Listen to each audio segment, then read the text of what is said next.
Olá pessoal, sejam bem-vindos ao Linuxville. Vamos lá para mais uma aula, vamos continuar a nossa saga 103.5. Vamos falar de um comando top. Quer ser administrador top? Tem que conhecer o top. Vamos conhecer o top, que é um programa que ele faz o monitoramento de processo dentro do Linux. Digitem lá top, deem o Enter e vamos lá. Na primeira linha, o que a gente tem é o horário que eu estou gravando esse vídeo aqui, ó, 13 horas e 13 minutos. Então, é o horário. A segunda informação ali é quanto tempo a máquina está no ar. Então, está 1 hora e 21 minutos no ar. Então, isso aqui é interessante porque se você teve uma crise, se você teve algum problema que você suspeita, né? Se você está entrando no top porque você quer avaliar um possível problema, então isso aqui é um indicador, porque se a máquina está 1 hora no ar, quer dizer o quê? Que ela foi desligada, e ela reinicializou, então por N motivos, aí você tem que investigar, então já é um bom indicador de possível problema. Quantos usuários estão na máquina conectados? Um usuário. Load average. Load average é um indicador de carga, de utilização total do sistema. Esse load average, ele é em função dos processos que estão em running. O que é em running? Ou seja, os processos que estão sendo executados pelo processador, mais alguns processos que estão associados a estados que estão aguardando alguma interação. Por exemplo, disco, processos, interrupções. Esse total dessa informação é um número que dá uma dimensão da carga de utilização do sistema. Não é necessariamente as CPUs. Então, se a CPU tiver 100%, aqui tem que dar quanto? Não, ela pode estar 1, 2, 3, 4, 5, 6, 7 e assim vai, porque em função do número de processos que estão sendo executados e estão sendo utilizados na hora, ou seja, em running, ou seja, estão em plena execução, e mais os processos que estão por algum motivo associados a carga de disco, a gravação de disco, a leitura de disco, a manipulação de interrupções, pode ser rede, pode ser... notem, no Unix, no Linux, tudo é arquivo. Então, se eu vou estabelecer uma conexão, ele vai gravar um arquivo, ou seja, é I/O. O disco, os processos estão diretamente ligados ao disco. Então, o I/O de gravação, leitura, gravação, entrada e saída, então está diretamente relacionado ao disco. Então, faz parte desse indicador também. Então, o load average é a carga da máquina como um todo. Então, se eu rodar um backup aqui, esse load average vai ser elevado, porque eu vou usar compressão, que é ler o arquivo e comprimir isso, e gravação, leitura, gravação e análise de conteúdo de arquivo. Então, ele vai carregar bem a máquina. Eu vou gerar aqui, eu preparei aqui um scriptzinho aqui, que é para fazer uma simulação de carga aqui. Então, while true do echo done, que aí ele vai executar uma carguinha aqui na máquina, só para a gente ver que o 0,86 aqui desse início, ele vai subir um pouco, ó, já foi para 1,9. Então isso quer dizer o quê? Que tem no último minuto, né? O primeiro indicador é do primeiro minuto, o segundo ele é dos últimos 5 minutos, a média dos últimos 5 minutos, e o último é a média dos últimos 15 minutos. Então qual é a carga da minha máquina nos últimos 60 segundos? É 2,37. Qual é a carga da máquina nos últimos 5 minutos? 1,06. Qual é a carga nos últimos 15 minutos? 1,71. Então, isso aqui está mostrando para mim que está ascendente, ou seja, começou agora no último minuto alguma coisa que está consumindo muito da minha máquina, e se eu olhar para o passado, nos últimos 15 minutos, não vem, então começou agora, é recente. Ao contrário, poderia me dizer o seguinte, poderia ser que nos últimos 15 minutos teve uma carga muito elevada, e no meu último minuto, isso ali pode estar dizendo para mim que, poxa, acabou aquela crise de carga. Então agora, nesse momento, eu rodei um loop, esse loop está só digitando, executando o comando echo, só que já deu uma carga no meu sistema de 4. Então essa carga 4.24, ele dá em relação a praticamente processo. Se eu tivesse usando isso aqui para gravar disco, isso estaria muito mais além. Então esse aqui, o load average, é a carga do sistema, não é a carga do processador, tá? Então isso influencia quantos mais processadores você tem, deve ser levado em consideração, mas não é exatamente a carga da CPU. Antigamente dizia que o indicador do top era CPU Load Average. Agora, se você olhar no manual, é System Load Average, ou seja, ele considera o sistema de uma maneira mais ampla, que faz sentido, porque às vezes tem tarefas em disco que demoram para o sistema operacional e fazendo com que toda a carga do sistema, toda a performance dele seja afetada. Ok? Eu vou parar aqui o meu gera lentidão aqui e vamos lá voltar para o top. Ok? Então agora a gente vai perceber que, que o load average vai diminuir porque eu parei lá a minha carga. Na segunda linha a gente tem total de tarefas. Eu tenho aqui 252 tarefas, são processos que estão sendo em execução. O running são os processos que estão em running, né, que estão em modo R. Se você olhar aqui, ó, nessa coluna S aqui, ó o Rzinho aqui, ó. Quem está em running? O top. O top está em running, então é o processo que está, vamos dizer, consumindo naquele momento o processador. Os outros processos, eles não estão consumindo, estão esperando alguma interrupção, um sinal que vai fazer com que eles comecem a utilizar os recursos da máquina. 199 estão sleeping, estão aguardando. Eles estão parados, aguardando algum evento. Esse evento pode ser uma interação do usuário, uma chamada de sistema, pode ser um agendamento programado. Então, em algum momento ele sai desse modo sleeping. Se você olhar aqui, ó, tem um monte de S na coluna aqui, ó, esse Szinho aqui é de estado. Então tem um monte de S, esse S é sleeping. Eles estão aguardando, eles estão parados aguardando algum evento. E esse evento pode acontecer de várias maneiras, né? Pode ser sinais, pode ser usuário, blá blá. Stop, ele não tem nenhum processo parado. Lembra lá do kill, da aula passada, onde a gente falou sobre kill? O kill-L que tem aquele monte de sinais, então eu posso mandar um sinal para um processo ficar parado. O zumbi é um processo que esqueci de avisar que ele estava morto, né? Um processo que por algum motivo ele não conseguiu finalizar o seu objetivo e não encerrar seus processos. Então, muitas vezes o processo pai inicializa, ele chama os processos filhos, esse processo pai morre, não avisa os filhos e os filhos ficam ali ad eterno. Pode ser um erro de programação, o cara entrou no loop infinito, esqueceu de colocar uma instrução de remoção e ele ficou lá ad eterno e vai ficar enquanto a máquina estiver ligada. Tá? Aqui, porcentagem de CPU, né? Esse aqui é um item importante porque ele dá uma visão bastante sobre a utilização da CPU. 41% do tempo do processador ele está gastando com um processo de usuários.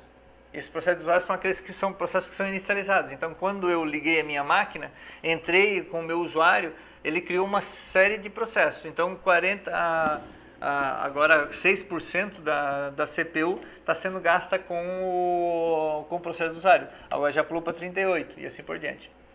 Aqui, sistema. Sistemas são processos do kernel, do próprio sistema operacional, que não são do usuário, que são execução. Então, de repente, ele começa a utilizar essa CPU e aí ele vai ter um cálculo de porcentagem de tempo. Então, aqui o usuário aqui é tempo da CPU, aqui é tempo da CPU com o processo do kernel. Aqui processos em NICE que é marcados pelo usuário. Então, por exemplo, se eu criar um processo e que tem ali o NICE executado, ele vai dar um indicador de número de processos.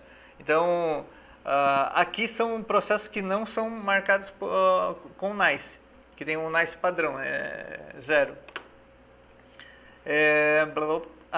O NICE são processos que eu posso atribuir numericamente um valor para que ele utilize esse número para fazer o cálculo da prioridade.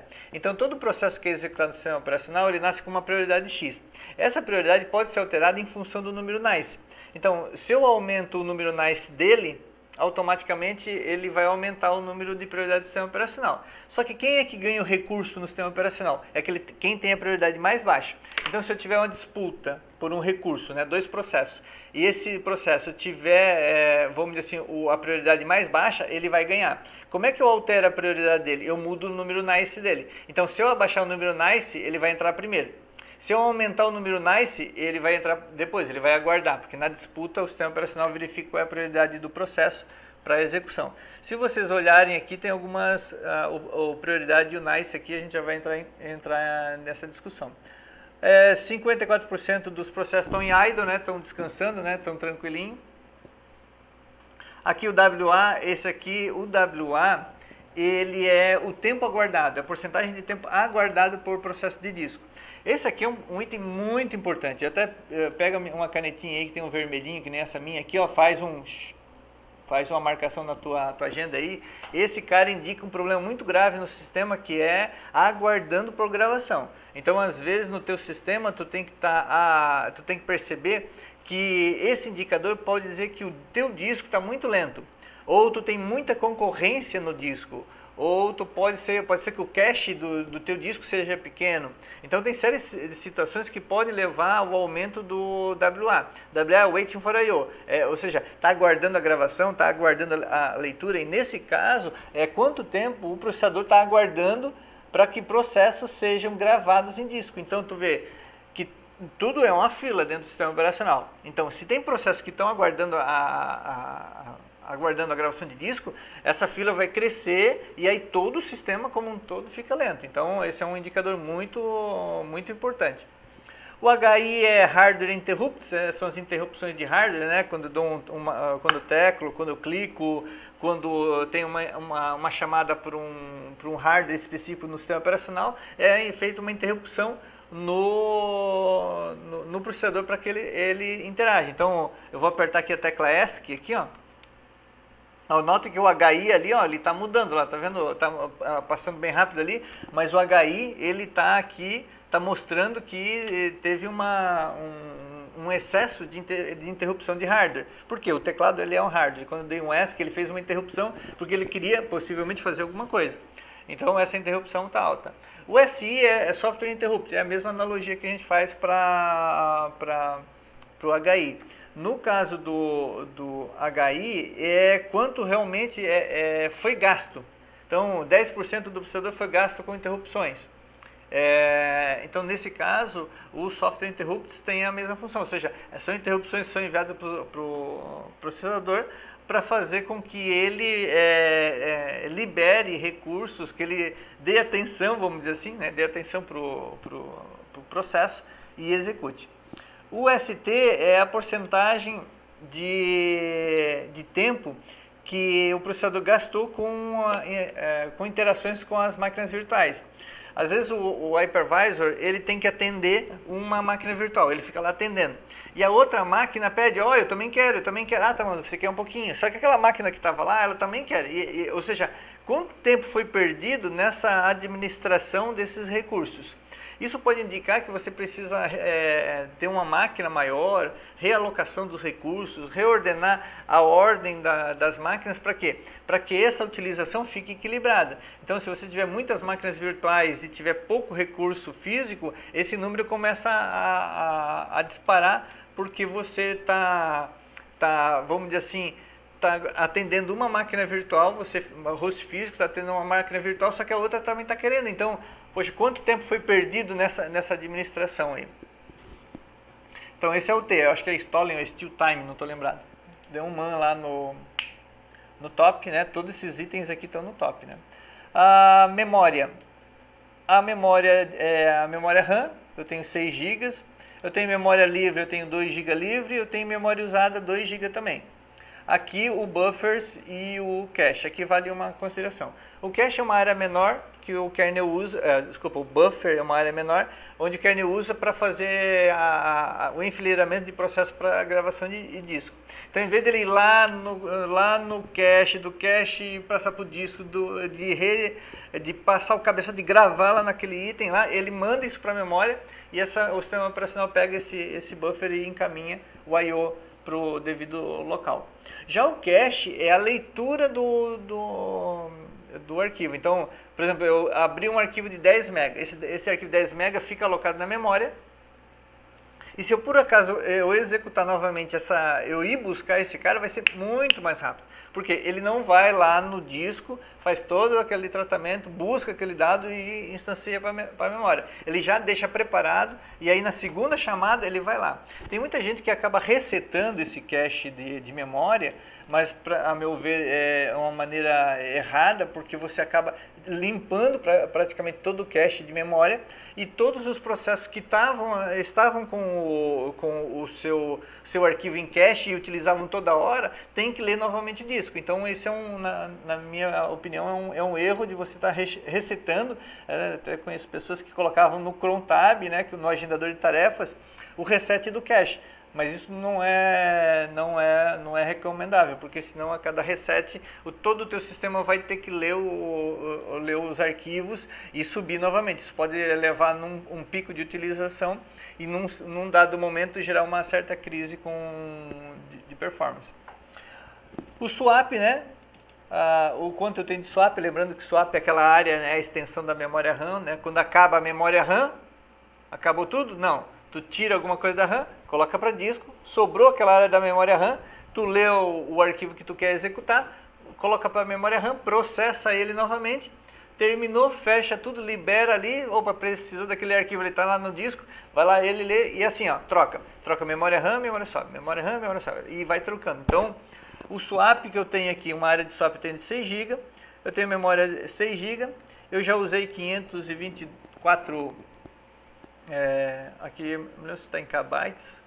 Aqui memória disponível é a memória que eu tenho disponível para novos processos, ou seja, se precisar de executar um processo agora, quanto tem de memória? Eu tenho essa memória disponível aqui, que leva em consideração a memória livre mais a memória de cache. Então lembre-se que o cache por si só ele é administrado pelo sistema operacional. Então, se precisar de memória, ele vai tirar do cache e ele faz isso automaticamente, né? Por isso que eu acho errado resetar manualmente o cache lá, a não ser que você tenha uma necessidade muito, muito específica, ok?